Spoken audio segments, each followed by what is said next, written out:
Alors, Alan McNish, le retour. Verstappen a prouvé à Monaco qu'il avait changé de mentalité cette saison, en ne tentant rien d'impossible et en célébrant Perez. Alors, en même temps, il aurait été stupide de faire une attaque surprise sur Sainz, sachant que Leclerc était derrière lui.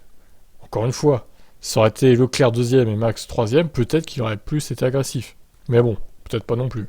Selon l'Écossais, ça s'est notamment vu il y a 2 semaines durant le Grand Prix de Monaco, lors duquel le Néerlandais s'est prudemment contenté de troisième place, avant de se réjouir de la victoire de Perez. J'ai vu que Max n'attaquait pas pour aller chercher le moindre dixième ou tenter un dépassement impossible, ce qu'il aurait fait autrefois.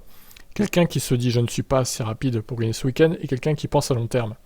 Peut-être que c'est parce qu'il vient juste de remporter le championnat. Il sait donc qu'il n'a pas nécessairement quelque chose à prouver. Pas forcément aux autres, mais probablement à lui-même. En tant que pilote, je voulais autant prouver à moi-même qu'aux autres. Lorsqu'il a regardé dans ses rétros à la fin, après la relance de la course, il avait son adversaire pour le championnat juste derrière lui. Celui qui menait était bien entendu son équipier.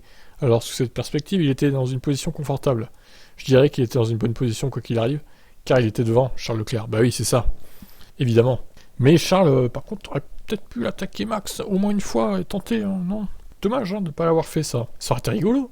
Bon, écoutez, on verra comment évolue la saison. Peut-être qu'il n'y aura aucun accrochage avec Verstappen. Hein. Franchement, si c'est le cas, j'avouerai que Max s'est vraiment calmé.